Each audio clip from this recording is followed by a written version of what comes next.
richting Arroyo City gereden, waar Poppa Neutrino zijn plek heeft.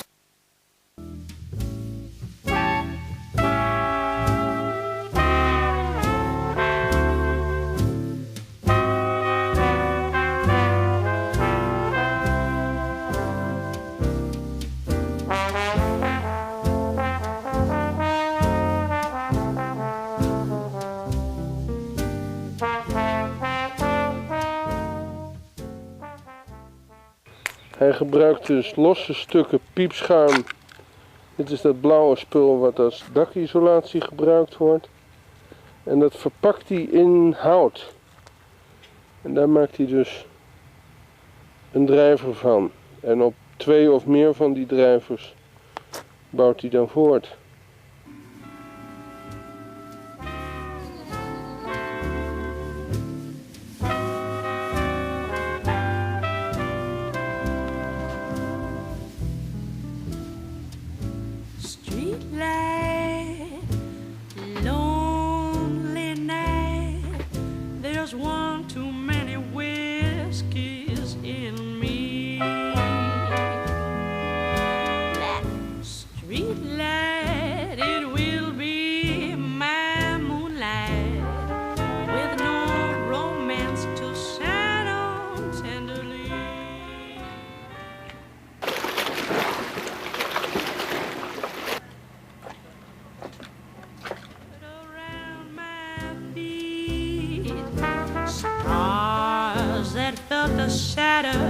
Dreams and memories, street light, shine on bright. You'll see me home again tonight.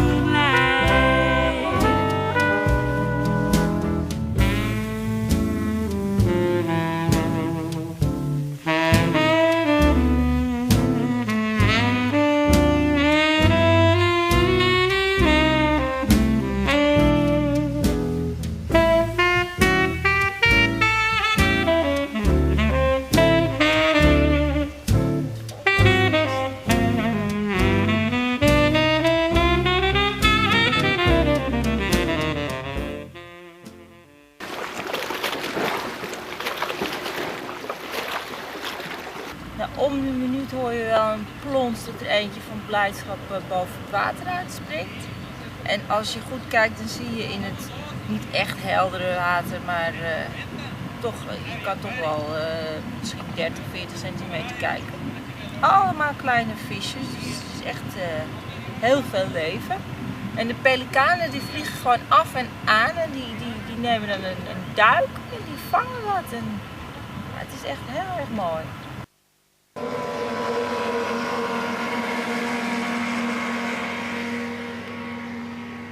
Good to see you. Very good to see you, Poppa Neutrino. First of all, is that your real name? No, my real name is David Perlman. All right, and you are an American, I understand? I'm an American Quaker. And where did you grow up? I grew up in San Francisco. All right. And could you tell us something about your life before you got involved with rafting? Before I got involved with rafting, I was involved with rent, bosses, problems, stress, fatigue, ill health, tension. That's enough to start with. That's quite a list. And apparently there must have been a time in your life that things changed. When was that and what was the change? Well, there are 2 incidents in my life that are memorable. One was a movie I saw as a 12-year-old in San Francisco about a man who would travel with a band of Aborigines in Australia. They were so free and so loving and so healthy. At that moment, I decided I wanted to be an Aborigine. But I was born and raised in the 20th century.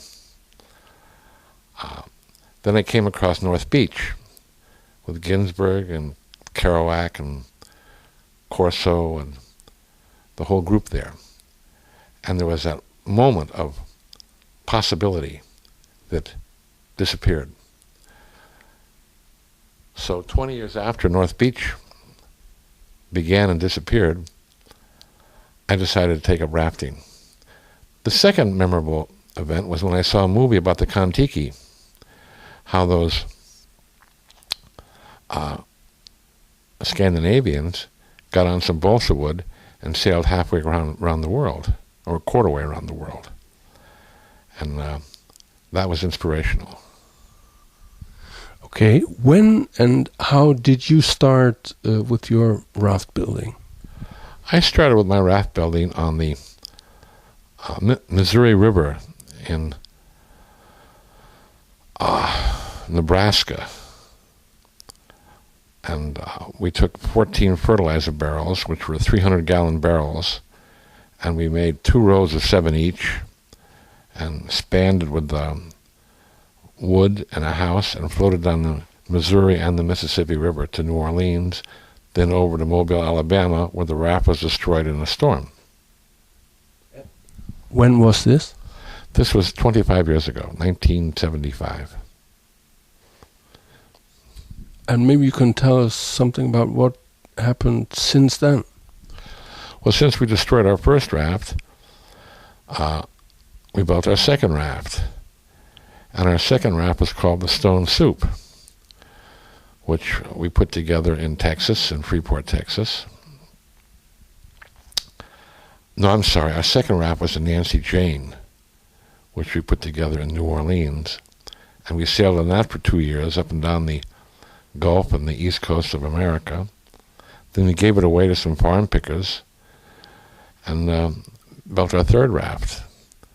And our third raft we took to Florida and up the East Coast of Florida, back to New Orleans, and gave that away. Then we built our fourth raft, and I gave that away. Then we built our fifth raft and gave that away. We built our sixth raft and sailed that to Europe, the Son of Town Hall. That was the famous Son of Town Hall. Could you maybe tell us something about how your rafts changed in the years as to the techniques that you used or the materials that you used? Well, we used more foam. We used more line, tied knots in the line to and passed them through holes and tied knots in them to tie the wood together. We streamlined the rafts. We ballasted them. We made them more comfortable to live in. There's been a whole evolutionary process involved in the rafting. Okay, when we saw yesterday night the video of your crossing the Atlantic with the Son of Town Hall, what surprised us was how high it was, because normally you think about rafts as being very close to the waterline. How did you ballast that so that it wouldn't topple over in the first big storm? We had logs on the bottom of the raft, huge logs, that when they came out of the water they were ballast. In the water they were flotation, but as they came out of the water they were ballast. Did you have any difficult moments in the crossing with staying upright and resisting the storms? No, it was the most comfortable ride imaginable. There's nothing like a raft, really. From the outside it looks crazy. We had a captain's wife on a container ship start crying when she saw us. She begged the captain to get us off because it looked so wild and crazy. But inside we were stable on those logs, and we never felt, after the first storm, we never felt in danger at all. Who were your companions on this trip? My companions were my wife Betsy, Ed Gary, an Irishman resettled in Ontario, and Roger Doncaster, a Nova Scotian. And did you select these people? Did they offer themselves? How did this come about? Well, I've been involved with group work for many, many years, large groups and small groups and radical groups and conventional groups. And as I say right now, I'm a Quaker because I attend Quaker meeting between my wife and I, which is kind of an American blanket for meditation. The Quakers allow you to just sit quietly. And I don't want to tell people I'm a Zen Buddhist or a Hindu, so I tell them I'm a Quaker. And we go to a Quaker meeting and just shut our eyes and shut our mouth and meditate. At the end of an hour, we get up and leave. Maybe you should tell our viewers a little bit of what the Quaker movement in America stands for, because I guess that most people have no idea what Quakers are. Yeah. Quakers are a group of people that could be Hindus, they could be Muslims, they could be Christians. They come to church, prayer meeting, they come to meeting, and they're called friends, religious friends, and they come to meetings and they meditate, and they allow, there's no preacher, there's no minister, there's no dogma, there's no doctrine. They just allow God, the Spirit of God, to be activated in themselves, and if they feel like speaking, motivated by the Spirit, they speak. If not, they meditate. Now, I've been a Catholic, I've been a Baptist, I've been a Jehovah's Witness, I've been a Hindu, I followed Yogananda. These are all wonderful things. And I plan to keep on following more religions as I go along. Well, that's quite a list that you mentioned there. What is for you the central thing that you aim for or that you expect from a religion? What I expect from religion is what I hope to receive and recirculate is total freedom. To me, the Buddha, Christ, Babaji figures are figures of total freedom, total liberation from their psychic, physical bondage. Could you maybe expand a little bit on that? How do you live that freedom, and how do you deal with limits that society or your environment imposes on you as far as that goes? Believe me, the society does not impose any limits, nor does the environment impose any limits. There are no limits.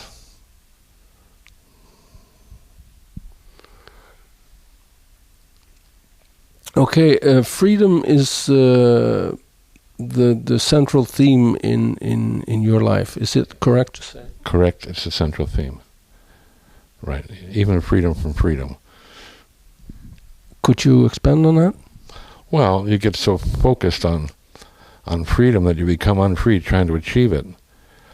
There are 7 levels that I recognize: the instinctive level, the sexual level, the imitative level, the emotional level, the intellectual level, the spiritual level, and the God-conscious level, which is yourself.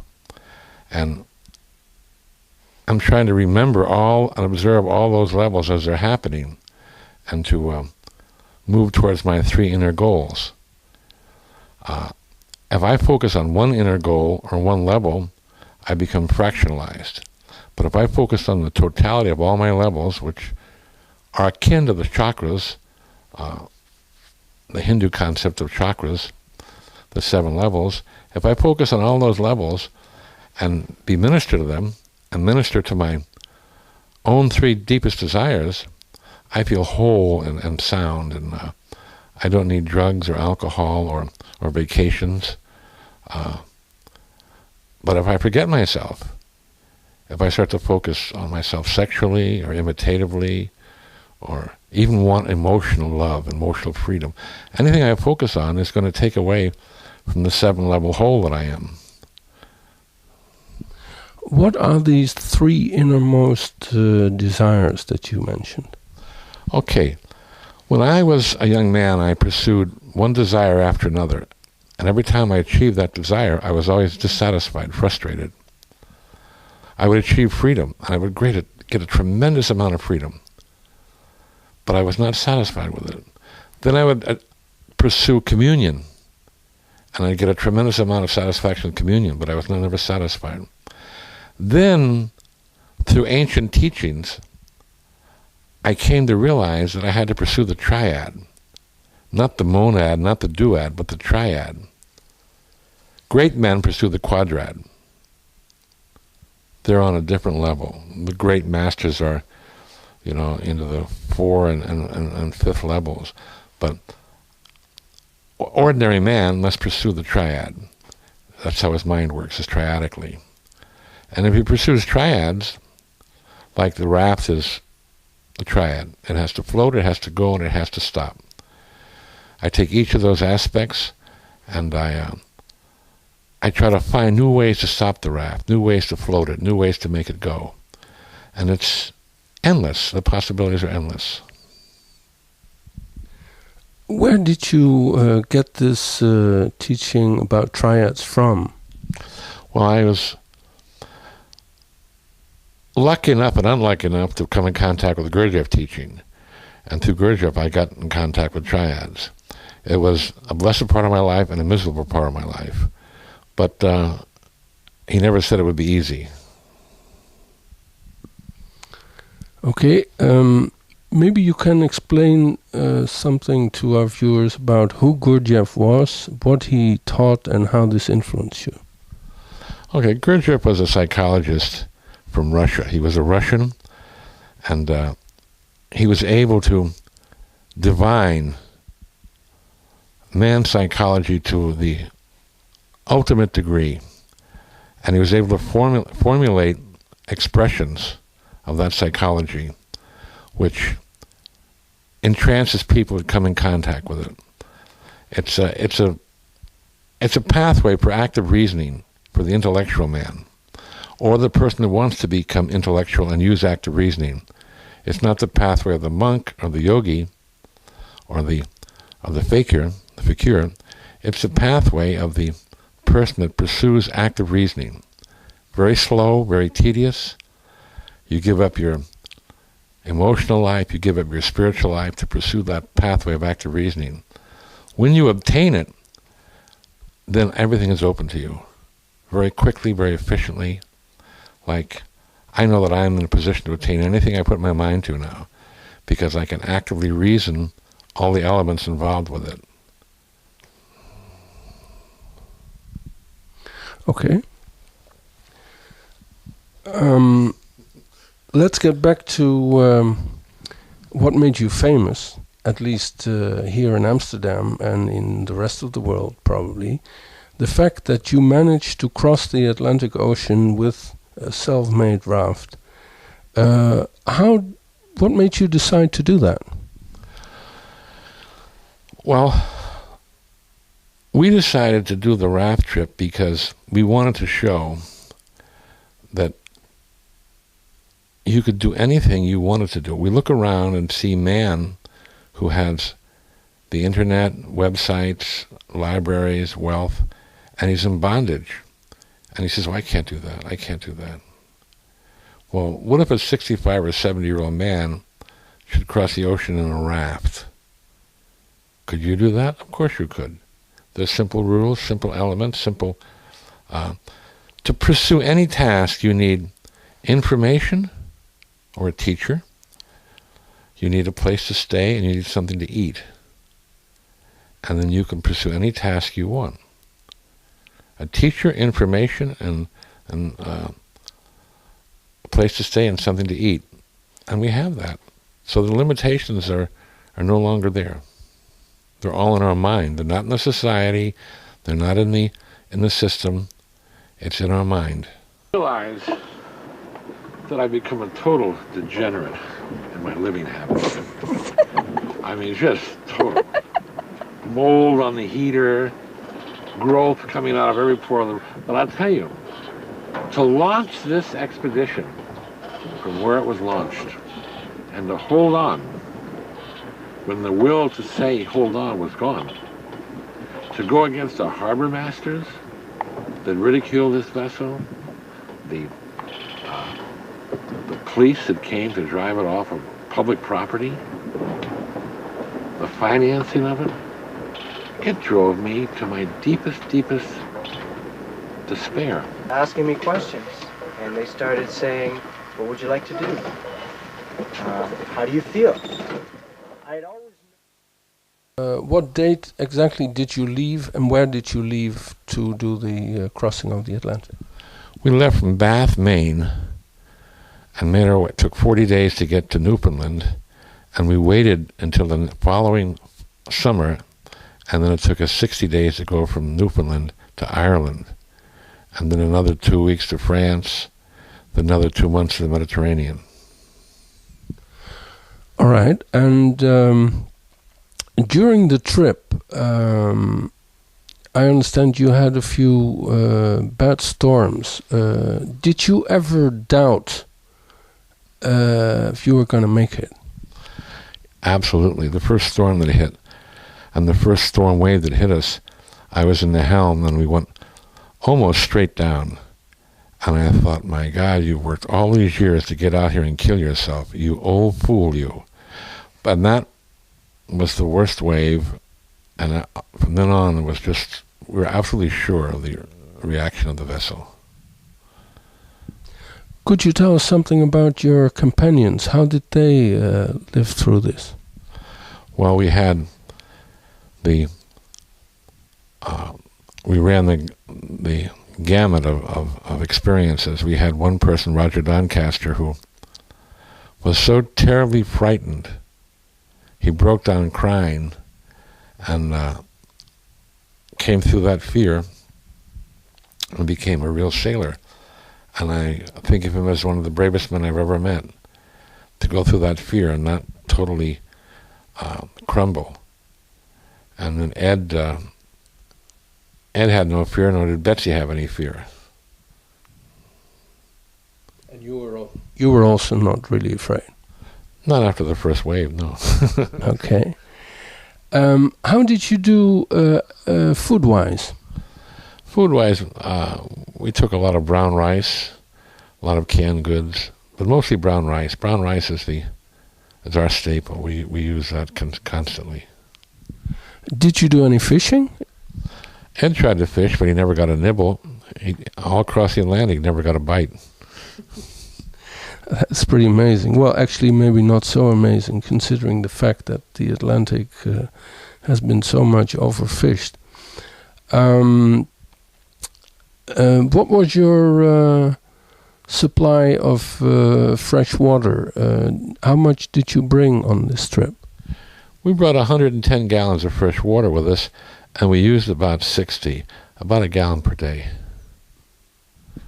And were you occupied all during the trip, or did you also have moments that you really had very little to do? And if so, what did you do in those moments? We were always occupied either with doing repairs, sailing the raft, or sleeping, or cooking. There was very little downtime. Did you have regular shifts? We had 4-hour shifts. We'd break it into 4-hour shifts and take turns. And how was the reception when you got to Ireland? When we saw the first Irish patrol plane, and then they sent a big escort ship to take us into Castletownbere, there were hundreds of people waiting, and more people came. And all the time we were there wasn't a hotel or bed or breakfast room available. They were all booked up. Thousands of people came by the raft to see it and take pictures of it. Okay, and then you took the son of Town Hall from Ireland to France. Where in France? We went to Brest, spent 3 weeks in Brest, then up the English Channel, past Guernsey and to Le Havre, then up the Seine to Paris, and then to the canals to the Mediterranean. Okay, and how was that trip through France? Did you have the same sort of crowds as you had in Ireland?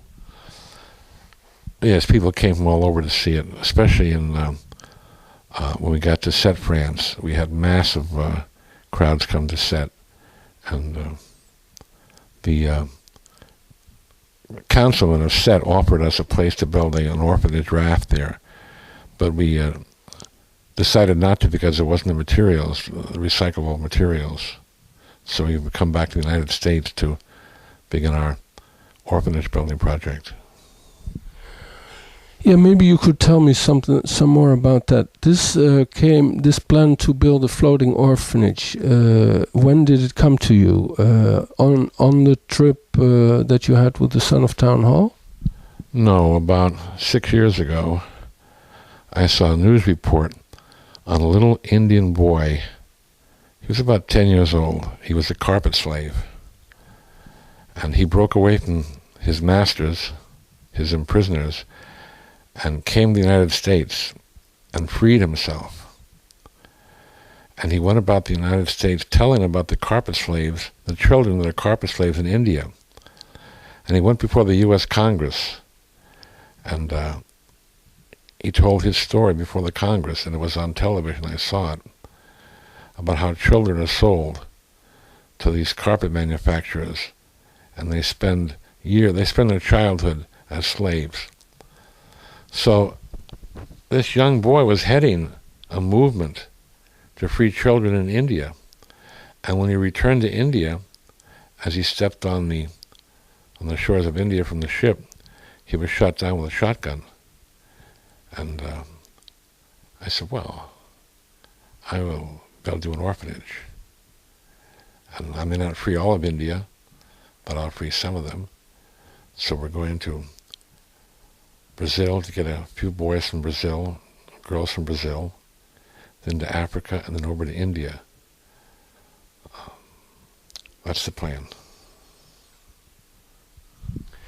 Then after your trip with the son of town hall, you went back to the United States and you started building another raft. What was the name of that raft and where did you go with it?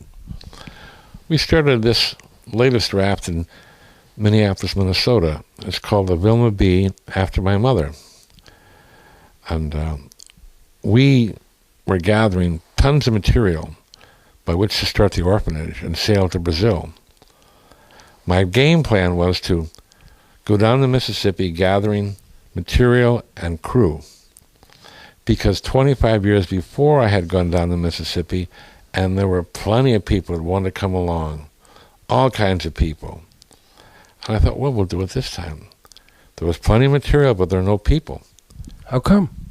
All the people were busy paying off bills, going to school, going to work. There was no longer the free American spirit roaming the plains and the highways and the rivers. They were all busy. And that's a shame. Everybody's busy, and everybody's in debt. And do you have any explanation why this sense of freedom that to a lot of people outside the United States is something that made this country so attractive?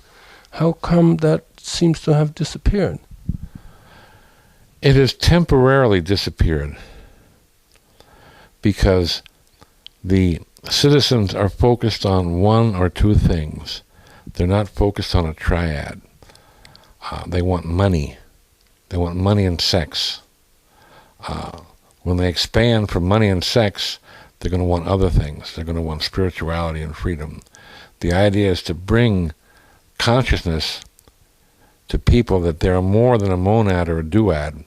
They are infinite. And the triad leads to infinity. All right. You named this raft Wilma B after your mother. Is she still alive? And what kind of relationship did you have with her? Well, my mother is passed away. She passed away about 10 years ago. And I had an incredible relationship with her. She was a very free spirit. She was a free spirit in America when she was born when women couldn't vote. And if you left your household or you left your husband, you're left with the clothes on your back. He kept the children, he kept everything. And then women's suffrage came into being, and women got the right to vote. But at that time, my mother, just like George Sand's, rejected the whole oppressive concept, just dismissed it, paid no attention to it, and went about her life as a free spirit. And did your dad have any problem with that, or did he let her be? My father was a saint. He let her be, and as a matter of fact, she was his guide. She was able to break him out of a sequential mode and get him into more random experiences, which broadened his soul and his mind. So, you think it's safe to say that the fact that you had such extraordinary parents made you become the sort of offbeat person that you are? Absolutely, absolutely. But I also had a lot of stability in my family. I had an aunt that was very sequential. She was always there to go to. She took me to Baptist church every Sunday. Then I had an uncle that took me to Catholic church, and I went to Catholic school. Then I had friends in North Beach that introduced me into Zen and into Buddhism. I was lucky to get that bombardment of all these ideas and possibilities and be able to assimilate it into a, not integrate it, but assimilate it into me without having to have a final answer. Somebody asked me a question about Zen or about Catholicism that's in contradiction. I say, well, it's a contradiction. Let's live with the contradiction. I don't have to answer the contradictions. Okay. Now, I guess a lot of viewers will think fantastic, the sort of freedom that this man has lived, realized. And a lot of people always think that it is the financial question. I mean, where do you get the money to survive on? That keeps them from living the same kind of free life. Maybe for our viewers be interesting if you would explain a little bit, how did you manage to do all these things, and how do you survive, financially speaking? I work. And what kind of work do you do? Well, I sing, I paint signs, I make videos, I build rafts, I fix bicycles, just different things. All right. And have you always been self-employed, or did you ever work for a boss? I worked for a boss, and when I was working for bosses, I had backaches. I was dysfunctional. And then I came to realize that you have to get out of working for bosses if you really want to be free. If you don't want to be free, it's good to have a nice, kind boss that treats you nice and tells you when you can come and when you can go, that gives you a birthday present, gives you a bonus, treats you like a nice little child. If you want that, that's good, to have a parent boss. But if you want to be free, you must get rid of the landlord, the boss, the mate, and the self. You must be free of your boss, the landlord, your mate, and yourself. Could you maybe expand a little bit on this? Okay, the four principal jailers are the landlord, the boss, your mate, and yourself. And the self is the hardest to overcome, because the self is what keeps you in bondage. Your attachment, your hatred, your ignorance, your attachment to your ideas, your ego. To attack your own ego, to attack your attachment, to attack your sense of hatred, to attack the ignorance you live in, to attack the attachment to a concept that you have. When you overcome this, the Hindus call it the five sikhas, that that you try to overcome. When you do that, you've overcome the self. Ignorance, ego, attachment, hatred, and attachment to a concept. Okay. Maybe we go back a little bit to the rafting business. You built a raft in Minneapolis, and then you went down the Mississippi. How was that? Was it dangerous? The Mississippi was more dangerous than the Atlantic because every mile there are possibilities of... It looks so easy and so smooth, but you have to watch out for whirlpools, barges, jetties, cross currents, falling overboard. There's more people die in the Mississippi than any place else in the American waters. Than in the ocean. Mississippi claims lots of people every year. How come? The current is so treacherous and so winding, and the undertow is so, and it looks so peaceful. It's like a beautiful thing that you couldn't imagine would harm you, but it's very vicious. What kind of safety measures did you have on board? Well, we always wore life jackets. That's always. We were never on deck without a life jacket. And there was always somebody else present.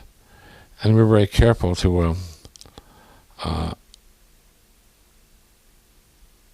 make sure that we were alert. Alertness was the...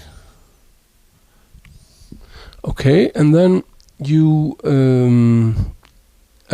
arrived at the Gulf of Mexico in New Orleans. And then where did you go from there? Well, we went from New Orleans down the Intercoastal through Louisiana into Texas, and finally here to Arroyo City, where we're tearing the raft apart, preparing to go to Mexico and then Cuba. Why Mexico and Cuba? Well, Mexico because I love Mexico, and Cuba because we want to show those Cubans how to really build a raft. Is this maybe the way the Cubans can leave Cuba and go somewhere else if they would want to? Well, they can either leave Cuba and go someplace else, or they can stay in Cuba and live on a raft. It's all individual. You don't have to leave Cuba because you have a raft. But rafting is the way to go. You can fish with a raft. You can live on the water with a raft. You can... you're free of the landlord. You're free of your neighbors. If you don't like your neighbors, you can just pick up your anchor and move away. I met this crazy guy from Holland who wants to build a floating empire out there in the ocean, and the bigger it gets, the further away you get from your neighbors. Yeah. We were talking last night about the intercontinent, that would be a new continent made up of islands, floating islands, made by people, everybody making their own island, and thus creating a new kind of government, you could call it, a new kind of way of living together, called anarcho-monarchy. I have been thinking, and I would like to know what your opinion about this is. This showing people how they can build rafts may be a threat to certain governments, because you know that there are many countries in the world where people are looking for ways to leave their country, but they cannot because A, they don't have a passport, and B, they don't have the money to go anywhere else. But anyone with the right knowledge can build a raft, and this could change. This could lead to a whole new kind of migration of people. What do you think about that? I think it's wonderful. I think the idea of inhabiting 3/5 of the earth that's not inhabited at the present except by fish and seaweed and other marine things, I think it's wonderful, and I think it's doable, and it's doable now. We just have to get enough minds together that have overcome their ego and their hatred and their attachment to their pain and their attachment to their outdated concepts. And those minds will come together and create different rafts and different possibilities, and we will show it to the world, and those who want it can have it. Those who don't want it can stay on land or go out into space. There's the ocean, there's land, there's space, and then there's spelunking below the earth. But you do think it is really feasible in the near future to live out on the sea? And what are the conditions that we have to face? What are the problems? For instance, how would you go about getting fresh water? You catch fresh water, or you distill it from salt water into fresh water, or you catch fresh water. The man who retraced the Brendan voyage, an Irishman, I can't recall his name right now, I'm ashamed of myself, but he did the voyage of Sinbad, and they built a vessel, and they were self-sufficient out at sea. They were catching fish, growing food, and catching water. Sinbad, don't you mean Brendan? Well, Brendan came from Ireland in a leather boat, but Sinbad, the voyage of Sinbad, was from the Gulf of the Red Sea to China. Okay, thank you. I'm sure that a lot of viewers might be interested in knowing more about your trips and your goals. I understand you have a website on the internet. Could you maybe give the address to our viewers? My website is www.floatingneutrinos.com. Floating, Floating, neutrinos, neutrinos.com. www.floatingneutrinos.com. Okay, we'll make sure that while you mention this, the address will be displayed under your talking head.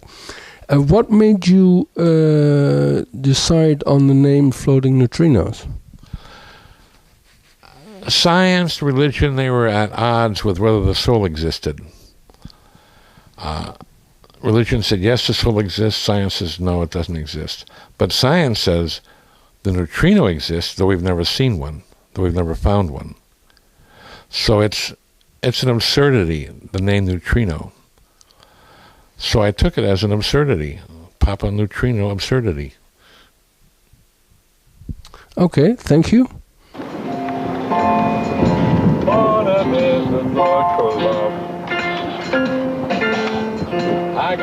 I just thought, why couldn't you take a raft and go all the way around the world with it? You never know where you're going to find a piece of castaway material. And we gathered plywood, debris from garbage cans and construction sites. We've done this task of taking this wood from the streets of New York and setting it in motion.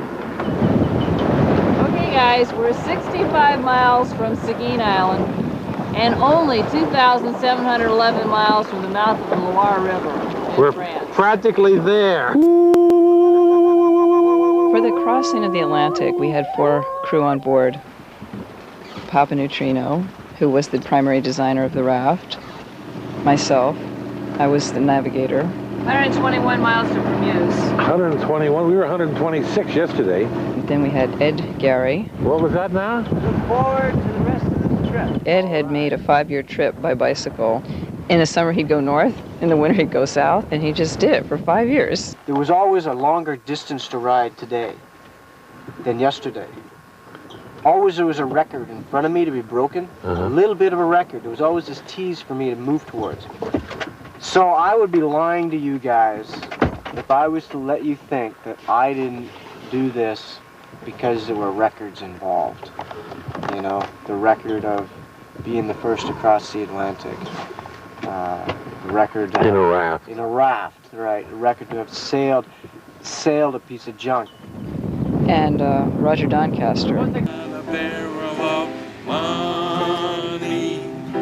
Maybe we're ragged and funny, but we'll travel along, singing our song side by side.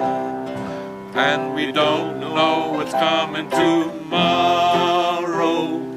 Maybe it's trouble and sorrow, but we'll travel the road, sharing our load side by side. Through all kinds of weather. What if the sky should fall? Just as long as we're together, it doesn't matter at all. When they've all had their troubles and parted, we'll be the same as we started, just traveling along, singing our song side by side. Beautiful. Thank you.